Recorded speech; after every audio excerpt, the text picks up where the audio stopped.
rencontre de cette 10e journée de top 14, ce rendez-vous à Paris La Défense Arena entre le Racing 92 et l'USA Perpignan, un duel entre un prétendant au top 6 et une formation catalane qui bataille avec envie pour son maintien et forcément beaucoup de détermination avant la coupure internationale.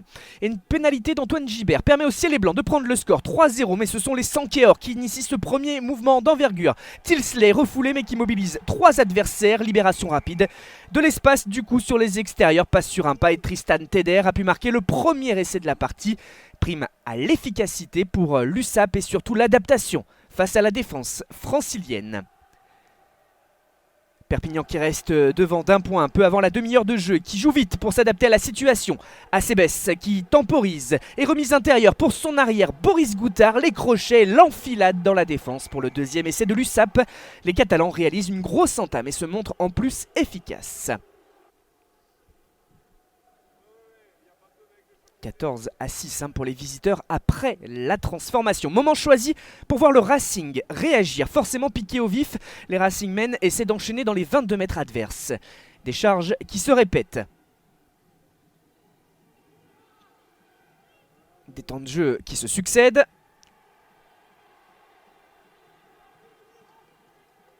Et un ballon pour Venceslas Loret qui conclut. Le ballon est bien aplati. Le Racing relève la tête et ce malgré Montgaillard sur sa route au plaquage.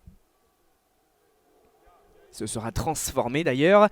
Et à la mi-temps, c'est bien l'USAP opportuniste qui mène 14-13 sur le terrain du Racing 92.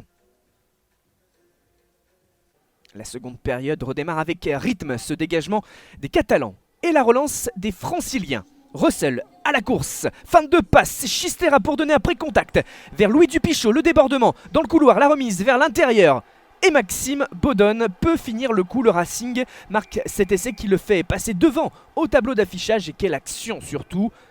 On va revoir le travail de Russell. Le Garec aussi qui est servi à la dernière passe. Et on est sur un tout autre rythme dans cette reprise, car ce n'est que la 43e et cette fois, l'alternance dans les choix, la variété des décisions, le drop de Tristan Teder pour l'USAP, 20-17.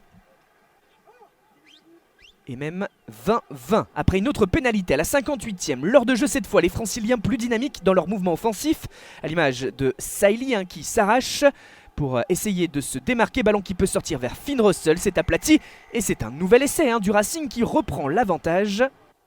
Pas d'en avant de Le Garec et la petite feinte de l'ouvreur écossais pour prendre ensuite l'intervalle. Fin de rencontre où les Ciels et Blancs prennent le dessus sur le plan physique, ça se voit notamment dans la répétition des efforts et des situations.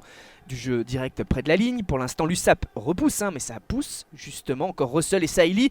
La déviation sur un pas et Christian Wade qui termine sur les extérieurs après ce bon décalage. Le 4e essai des Franciliens qui se retrouve maintenant à un essai du bonus offensif que marquera Loret pour le doublé. Succès donc bonifié du Racing 92, 44-20 face à l'USAP qui a fait une belle entame, mais les Franciliens sont montés en puissance au fil de la rencontre.